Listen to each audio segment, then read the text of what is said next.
Brothers, I hope you hear this. Do not be trying to force no one to sell Muhammad speak. They don't want to sell them, leave them go. No brother that has not been registered up with us have no obligation whatsoever to help you and me do anything unless it's his will. Now cut this out. Don't you going to be dismissed for a long time. I don't know where you get such foolish ideas. People go off and laugh at you. Cut it out. We don't force nobody to do anything for us. We don't force you that is registered up with us to do anything for us. You do according to your will.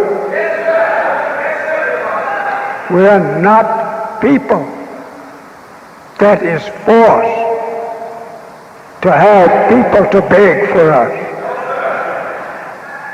No, you don't have to beg for us. Allah is sufficient.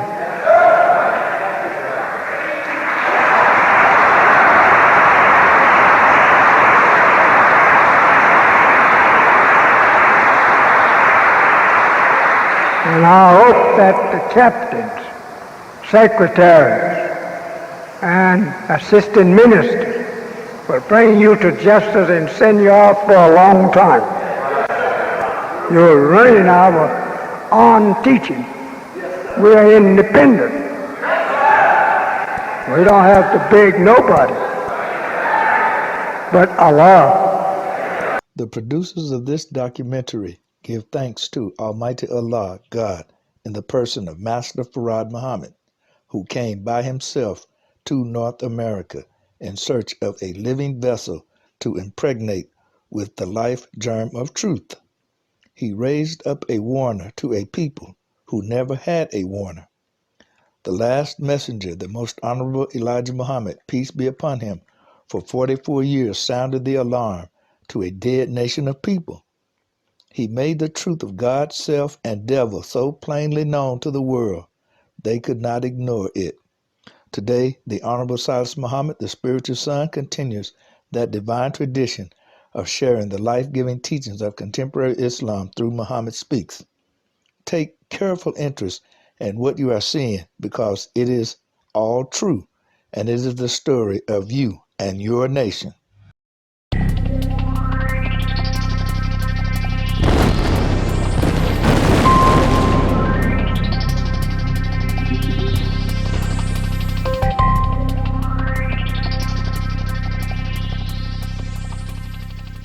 Muhammad Speaks introduced the world to Messenger Elijah Muhammad's words.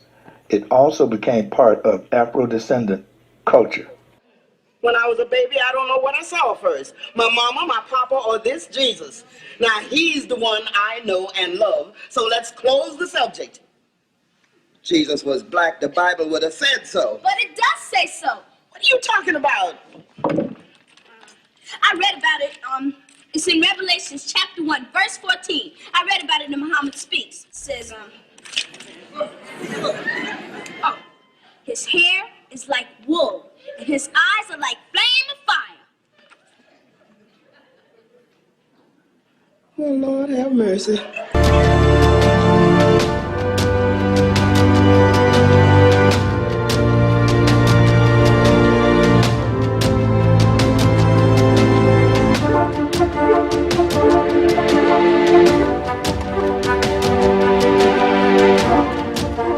Muhammad Speaks was the largest newspaper published in America, weekly newspaper, from a 4-story, 60,000 square foot building purchased for $1 million on Chicago's South Side.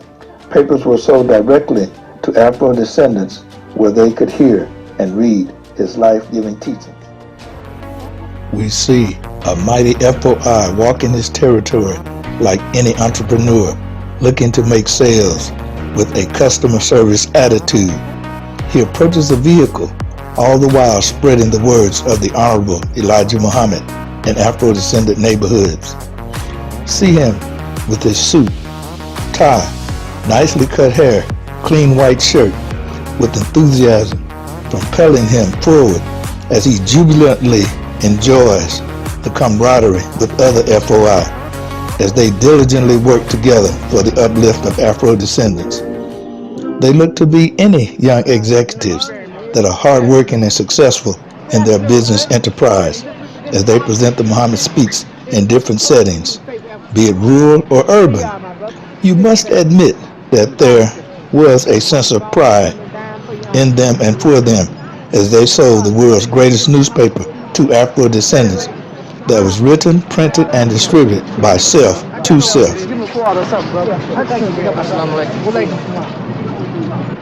Speaks newspaper, my brother. Here's the three traditions real quick. Muhammad Speaks, good brother. Here's the black paper for every black man, woman, and child. More than just a simple business transaction, the Muhammad Speaks brought truth to ourselves that could be found nowhere else on the planet Earth. Messenger Elijah Muhammad stood for the awakening of us as a people to do for self, to love self, and work towards a future for self. It was the FOI's work that lifted up every Afro-descendant and the lost found Nation of Islam together. Let's go to the plant where it was produced. At the recently acquired headquarters in Chicago, newspaper editor John Woodford describes the focus of the first weekly national black paper. We focus on all news affecting black people whom we consider to be every people in the so-called third world. We have a circulation of about, I'd say, close to 500,000, and we figure about 6 people would read every paper, so this would get up towards 3 million, and that's considering that there are only 22, 25, or 30 million black people. This is, a pretty good circulation, although we ought to be up to about 6 or 7 million pretty soon. Equipped with the latest computers for setting type and other modern machinery, the entire cost came to over $250,000. This plant also contains facilities for film processing, negative preparation, and other artwork. The Muslims take pride in the fact that they ordered and paid for the entire operation within 3 months. Muhammad's newspaper has become the #1 black newspaper in the country. And this is as a result of Mr. Muhammad's writings and illustrations regarding to this program. In addition to providing news with an international scope, Muhammad Speaks supplies Muslim and non-Muslim brothers with on-the-job training.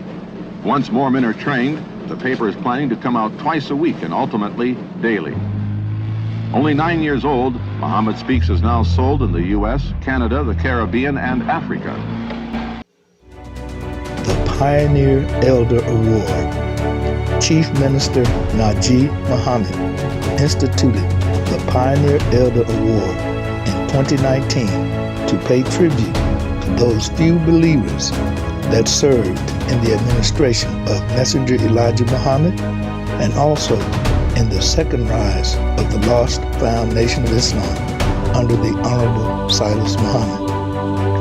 Service, dedication, and loyalty are the words used to describe these men who helped to transform the thinking of our people through their courageous stand with the Muhammad Speaks.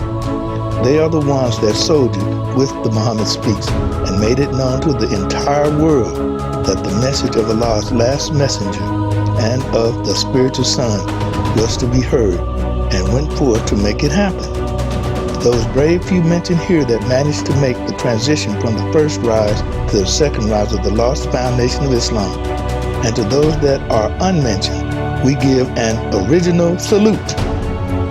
Pictured here is 94-year-young FOI soldier, Lieutenant Farad Wadi, who exemplifies the true spirit within an FOI.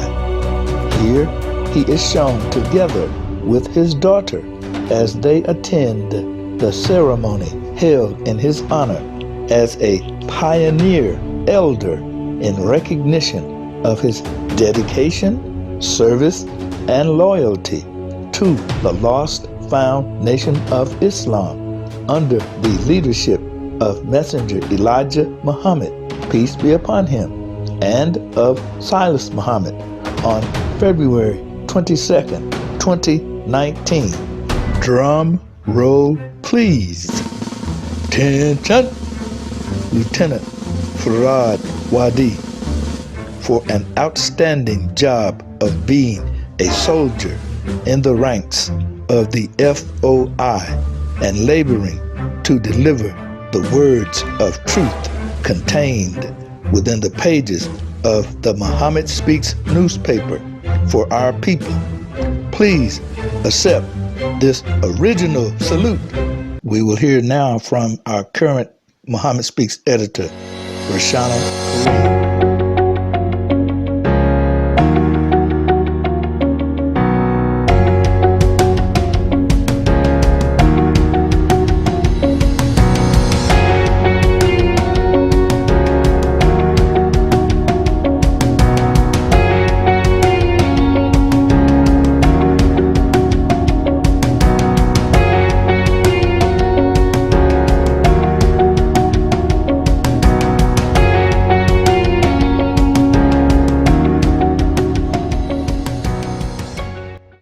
Today with Ms. Rashana Kareem.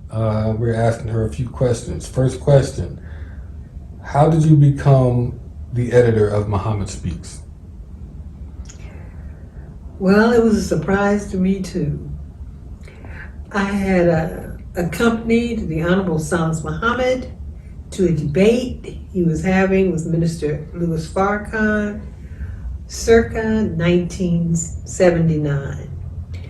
Mr. Muhammad was introducing the persons who had accompanied him to the debate, and he introduced me as Rashana Kareem, the editor of Muhammad Speaks. Prior to that, I didn't know anything about it. So I was just as surprised as everybody else that was there at that historic debate. The Honorable Silas Muhammad was born with the name Silas Bell and grew up in a rural area of Texas named Rocky Hill, which is north of Marlin, Texas, and graduated from Carver High School in 1958. In 1959, he moved from Texas to Los Angeles, California. It was in Los Angeles, California that he heard the message of the lost, bound Nation of Islam.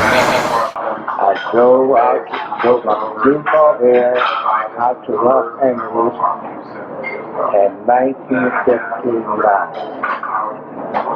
Were you born? I was in Los Angeles for 2 weeks. And that's the first time I heard the sound walking on the Lego.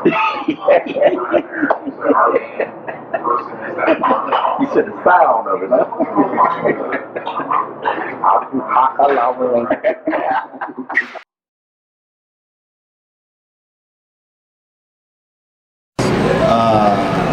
It was the backbone of all that we accomplished came through Muhammad Speaks newspaper.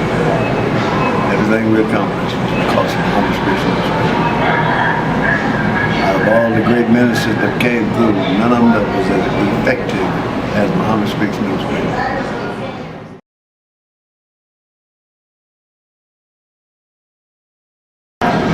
I felt very honored, I felt very proud, I felt like I was doing something that I was destined to do, sell papers, which might be strange for most people, and I still feel that way today.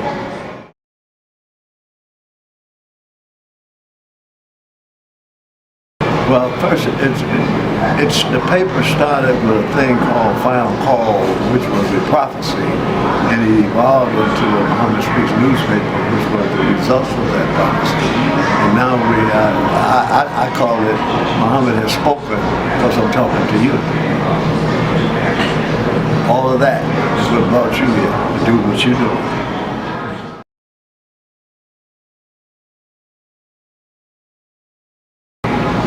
One day, Silas and I were selling papers at a bar, and we approached the people drinking at the bar.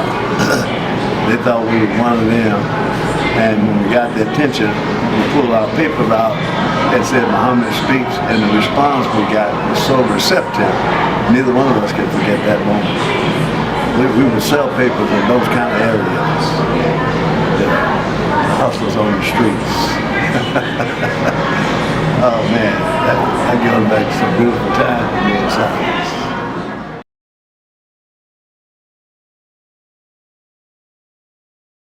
I tell the young FOI, be a fruit of Islam coming in. And that's just an abbreviation of what you are when you get in.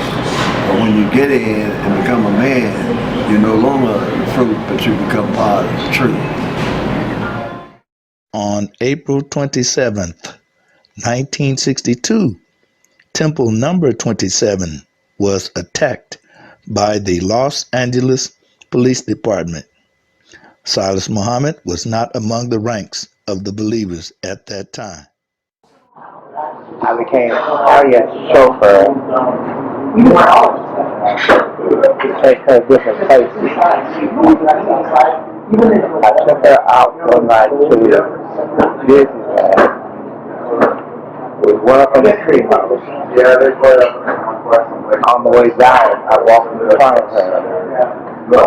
Just when you let that you tell, I could catch her.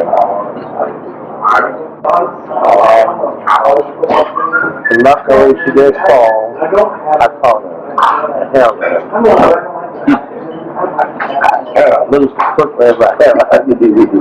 But now I like it inspired me to direct on the ground a woman.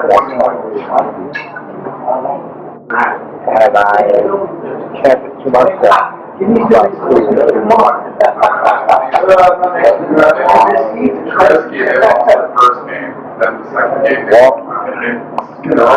were having an affair in LA. I think it was on Saturday night. On that Saturday night, I go from LA all the way to San Diego to Tijuana.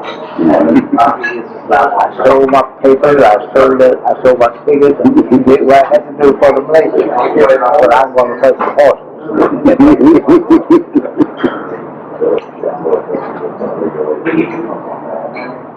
I didn't attend the affair. I go all the way to Tijuana. Horses are dogs.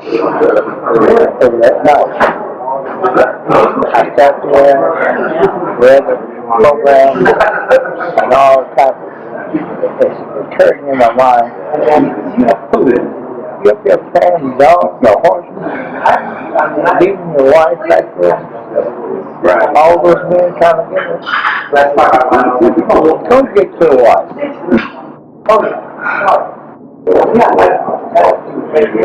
Then I decided to immediately divorce back to Los Angeles. With the daughter. I got back to Los Angeles about 12 o'clock. I walked into the affair. She was just preparing me about 4 minutes. I said, excuse me, but I need to talk to you. I think it was at this time that I told her, what are you doing June 21st? I think it was sometimes in 63, either November or December. She said, I don't know. I don't plan that far in advance. Why do you ask? I said, well, because June 21st, you will be my wife. June 21st, 1964, Silas Abu Bakr married Harriet Muhammad and also became a captain in the Lost Found Nation of Islam. A year later, in 1965, Temple number 27 was again attacked by officers from the Los Angeles, California Police Department. Here he is pictured after the altercation, in which he was arrested but subsequently exonerated of all charges. That following year, 1966, Messenger Elijah Muhammad invited Silas Abu Bakr to Chicago, Illinois, where he and his wife were house guests of the Honorable Elijah Muhammad for a time, which afforded Silas Abu Bakr the opportunity to sit and talk with Allah's last messenger very cordially. It was 1966 that Silas Abu Bakr received the name of Muhammad. However, he was given the responsibility as the captain over the Muhammad Speaks and 3 bakeries that were owned by Messenger Elijah Muhammad. This caused even more resentment to set in with the other captains in Chicago, and not to inform Messenger Muhammad of the apparent rift that was occurring at headquarters that was causing a slowdown in the disbursement of Muhammad Speaks. The love that he had within him for Messenger Elijah Muhammad and the lost founding nation of Islam prevented him from telling him about the way he was being treated. So he rationalized that if he left Chicago, it would be better for the nation. Silas Muhammad at this period rethought his having left the lost foundation of Islam and often cried over the direction Wallace was taking the nation and prayed that someone would come to stop this terrible travesty of justice that was destroying the teachings of Master Fard Muhammad and of Messenger Elijah Muhammad. He found himself crying into his wife's arms about the situation with Wallace and the nation, whereupon she said to him, "Now that you know no God is going to tell you that you are special, will you as a man go?" And it was at that moment that Silas Muhammad made the decision to return to Chicago. He actually prepared for his death because of the knowledge he had of the FOI and the training they received. He therefore took out a $100,000 life insurance policy in the event of his death so that his family would have something to live on. I joined the Nation of Islam, and I was given the name Muhammad. And when the Nation of Islam fell, the name said something to me. The name said you got to do something about it. And otherwise you ain't Muhammad. Muhammad means word of praise. Yes, and if otherwise Muhammad saw enough good in you to give you that name Muhammad, then you got to get up and do something about the Nation of Islam. I said, but I don't want to get up and do nothing about it. But you got that name Muhammad. So this name Muhammad said, Silas, get up and do something. Well, what Silas did, stand up and bear witness with me. Silas got his little Jaguar and sold it. Yes, sir. My Jaguar, sports gloves and all this. That's what I wanted. You with me? I want to drive that Jag. 120 miles an hour around curves. That's what Silas Muhammad, and able to do it by myself. I don't need a following to take care of Silas. Silas does have an education. Silas can make $50,000, $60,000 a year, all my work, with by myself. You with me? Silas was a school teacher. Silas was making money. That's right. You bear with me? Yes, sir. This was one of my students when I taught school. I brought it to the Nation of Islam with me. Now, Silas Muhammad sold the Jag that he loved for you. So what I'm looking for. I want to keep that Jag. That's right. I didn't want to sell that Jag for you. I want to keep it. I plan to keep it for life. That's sold it 2-3 years ago when I moved out here. I wanted to get back in it and shut those gears some more. Hit those curves. I sold, took the money, took out $100,000 insurance policy. Is that correct? And went to Chicago believing I would die. Went there to die for you. To prove to you that the Honorable Elijah Muhammad is the last messenger of God. To prove to you that man is God. And I put my life on it. Yes, I'll give everything that I have, everything that's dear to me, everything that I love. I'll quit law school. I'll sell the Jag. take out an insurance policy, believing I'm going to die, going there to die for you. And boarded a plane for Los Angeles, California to Phoenix, Arizona with a copy of a letter he had written to deliver to Wallace Muhammad in Chicago, Illinois in person. He left 2 copies of the letter with his wife, with one intended for Bernard Kushmir. He left instruction that Mr. Kushmir was not to open the letter until after August 21st, 1977. It was August 19th that he arrived in Phoenix and visited with Mr. Kushmir, leaving out the next day on the 20th of August, destined for Chicago, Illinois.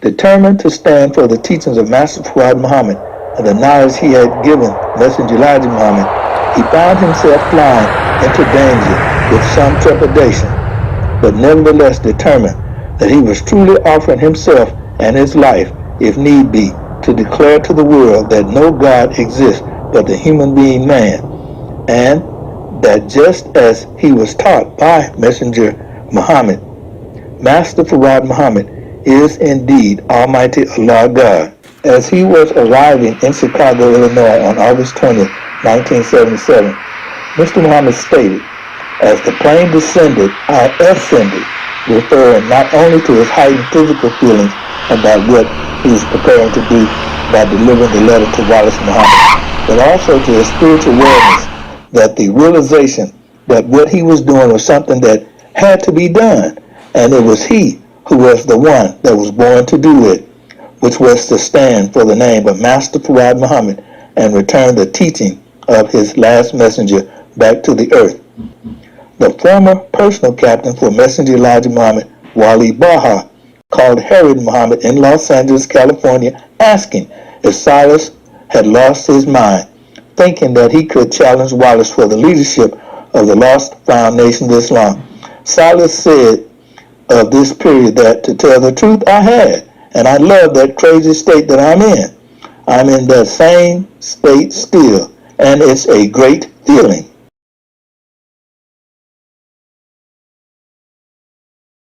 He came to Chicago and I had no idea what he was here for. And when I found out he was here, I found him. And when I found him, he said he was here to deliver Wallace a letter. And I asked him what it was about. He said, no, I want to give it to Wallace and show it to him. And then he went on to tell me what he intended to do. And I said, that's, you know you're talking to us. You come to go against Wallace, and you know you're talking to me. And I'm standing between that. And we ended up with that conversation. I took him out to a store out on 103rd, an abandoned building we sat on the curb. And he explained his whole mission.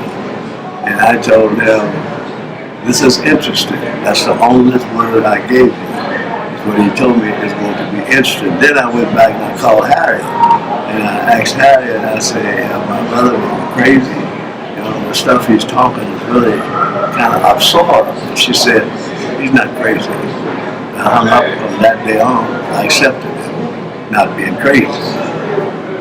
Silas Muhammad went to the home of Raymond Sharif, a captain of Messenger Muhammad for over 20 years, and also one of his son-in-laws, seeking an audience with Wallace to deliver his letter. Raymond Sharif's answer was no. He could not get him an audience, but Wallace would be at the temple speaking on the next day. August 21st, 1977, Silas Muhammad entered the temple on Stony Island Avenue in Chicago and witnessed the former believers of Messenger Muhammad praying like Orthodox Muslims, with their foreheads to the ground and their rear ends in the faces of other men as they prayed.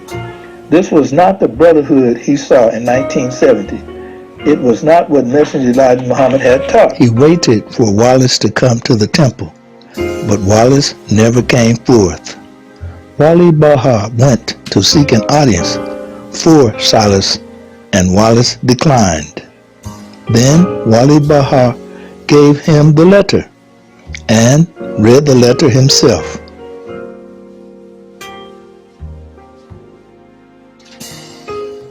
Upon the return of Wali Baha, Silas Muhammad says, I saw or beheld the fall of Wallace in the eyes of Wali Baha's eyes. Silas Muhammad goes on to deliver his first oral statement in the United Nations to the Working Group Minorities 4th Session, May 1998. Agenda Item C.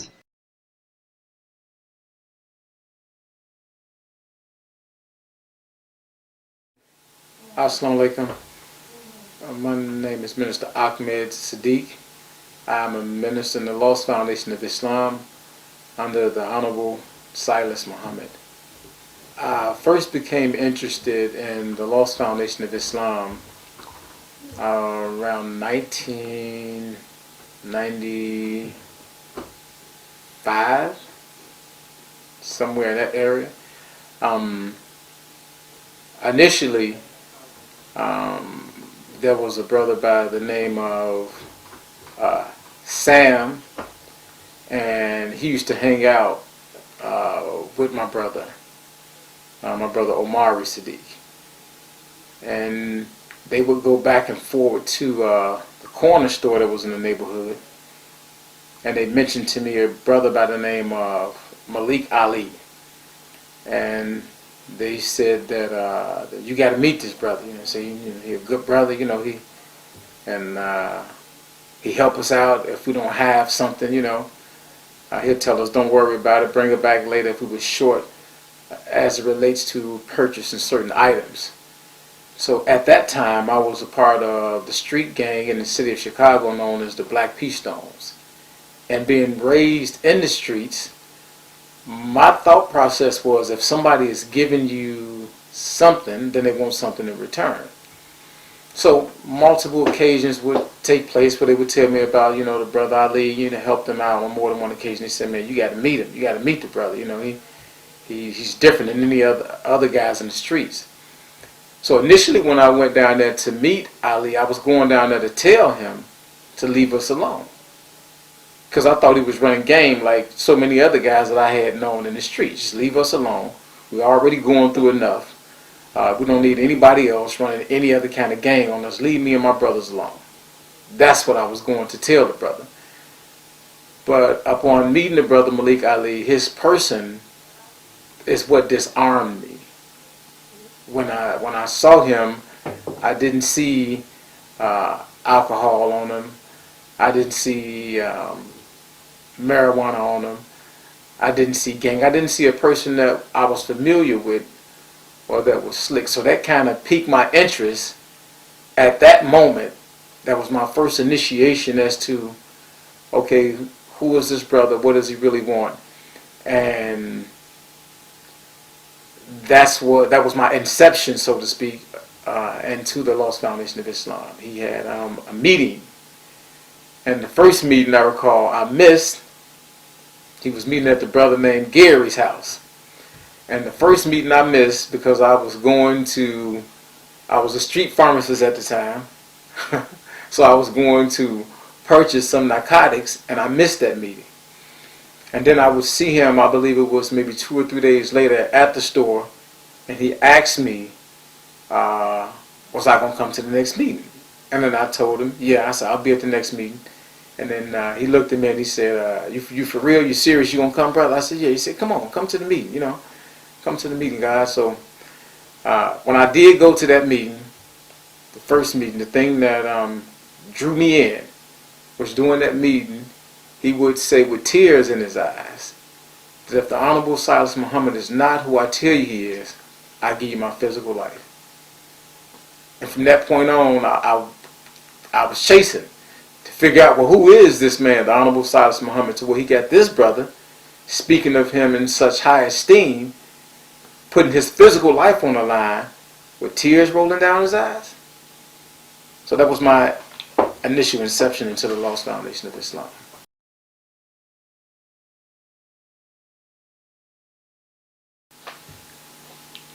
Well, that would take place relatively fast because I was a street pharmacist and I was 17 at the time. I had just turned 18. I remember it like it was yesterday because I couldn't write my letter unless I was 18 years of old and or unless I had a parent consent form. So my mom died when I was 6. My father left my mother when I was 5. And the streets and my big brother, my older brother who's passed away, and my grandmother made an attempt to raise me. My big brother introduced me to the streets, the street gang, the Blackstone Rangers. So at 17, after hearing the information and going through a brief orientation, I was ready to join onto the Lost Foundation of Islam. I had already been primed by the Blackstones. A lot of what we taught inside of our literature made me familiar with the verbiage in the Lost Foundation of Islam. So once I turned 18, I had to wait till I turned 18 to join the nation. And I want to say approximately maybe 4, maybe 5 months after joining the Lost Foundation of Islam, I began to sell the Muhammad Speaks newspaper.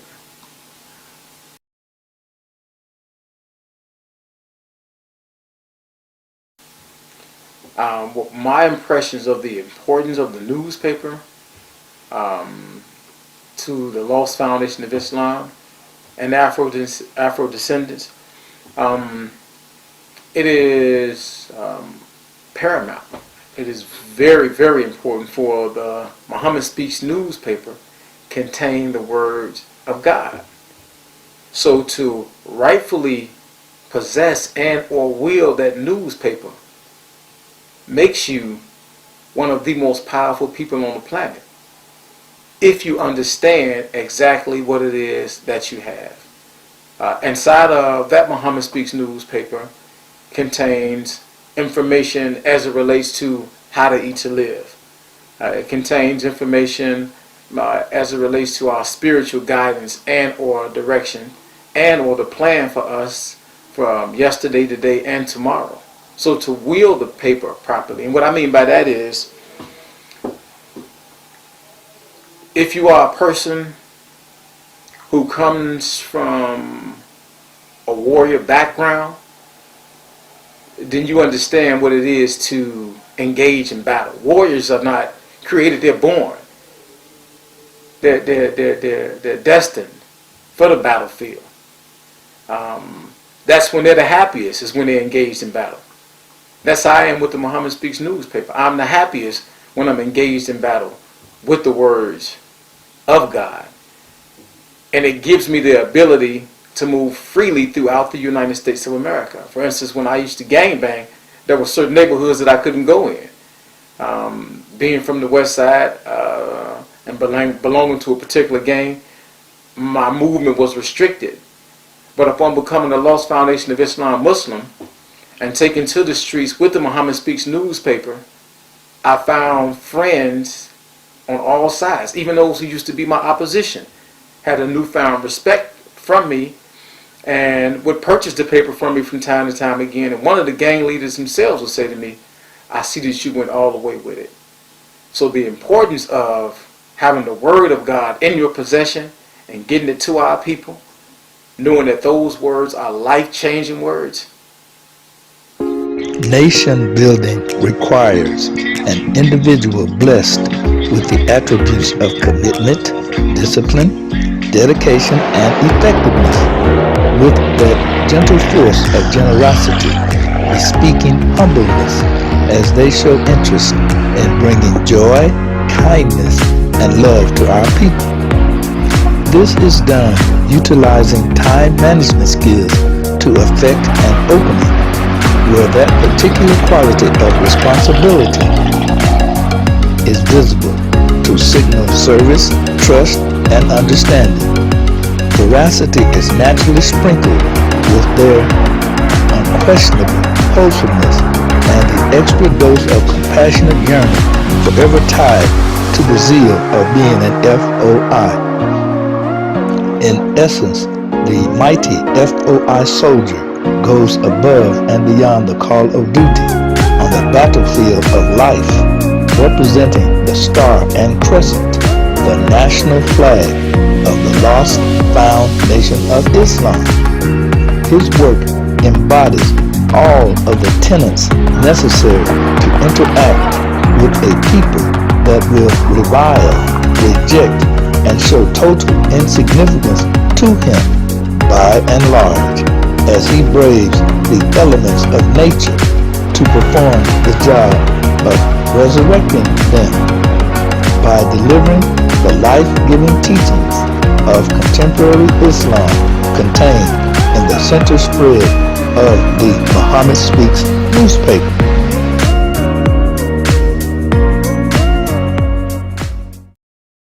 Muhammad Speaks have been very effective the second rise due to the fact that a lot of people thought that the Muhammad Speaks have died.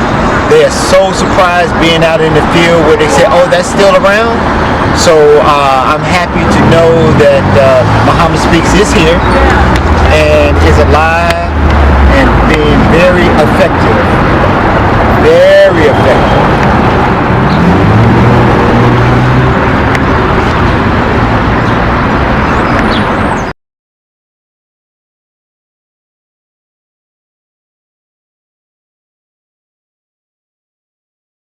I feel very happy to know that this is the same paper that the Honorable Elijah Muhammad had established back when he was alive here in the city of Chicago. So I feel very humble and very powerful to know that this paper will get into the right hands, to the right people. Especially when you see the hands reaching across the world, our black brothers and sisters reaching our hand.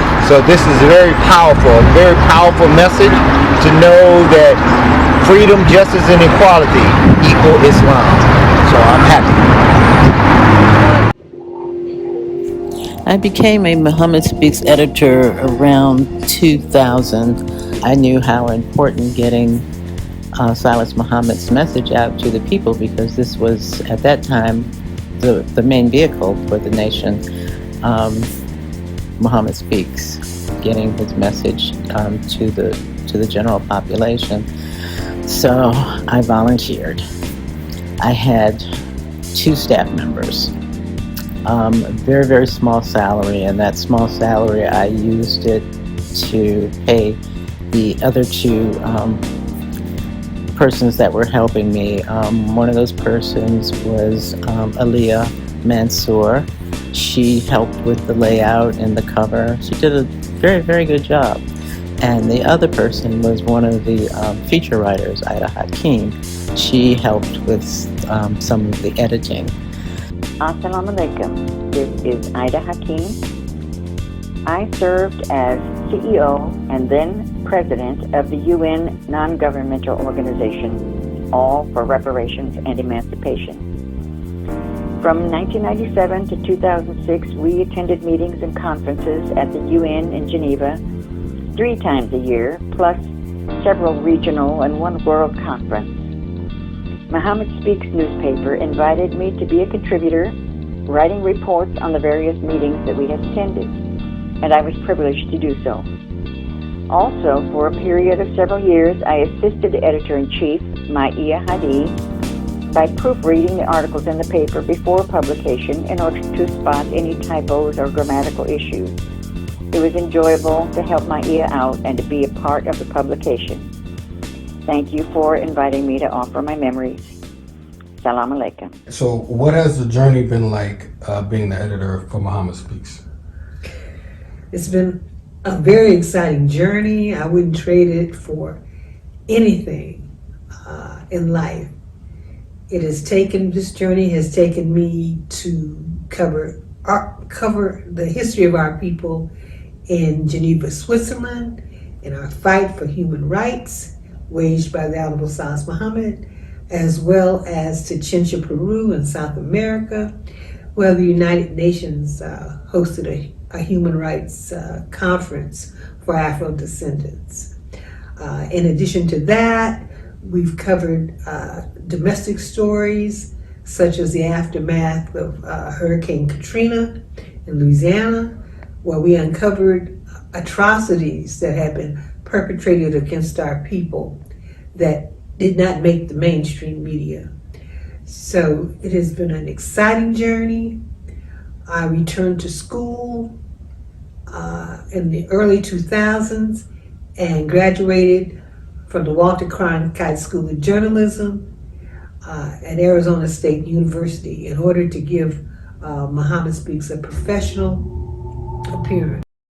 The Honorable Elijah Muhammad's earliest writings were printed in the Los Angeles Herald-Dispatch, the New York Amsterdam News, Chicago's Crusader and Defender newspapers, the Pittsburgh Courier, and the Westchester New York Observer, that all led to the establishment of the Muhammad Speaks in 1960 by the Lost Found Nation of Islam.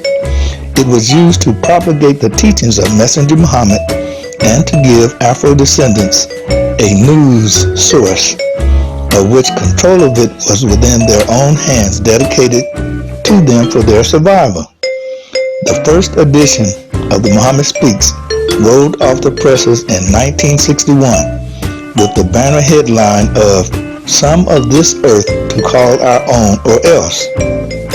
Records indicate that the publication grew with the Lost Found Nation of Islam itself. August 21st, 1977, Silas Muhammad walked into Headquarters Temple in Chicago at Stony Island to stand for the truth brought by Master Farad Muhammad, Almighty Allah God, and the work of his last messenger, the Most Honorable Elijah Muhammad, peace be upon him. We thank the Honorable Silas Muhammad for also resurrecting the Muhammad Speaks the very next year in 1978. The life-giving teachings of the Honorable Silas Muhammad are found in the Muhammad Speaks, which is digital and can be found at https://www.muhammadspeaksnews.com. You're losing your head. I don't want no such followers. Beggars. Beg nobody. Yeah. You don't love us enough to do something from your own will for us. We don't want that unwilling done.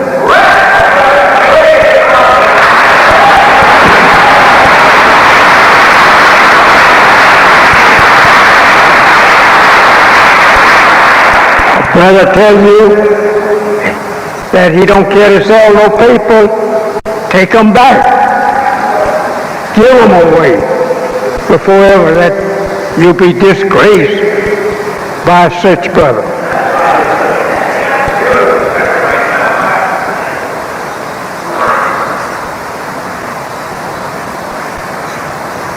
We are a very foolish people anyway. And I don't like that you be like that. I want you to be intelligent and show the world how intelligent looks in the act of a human being.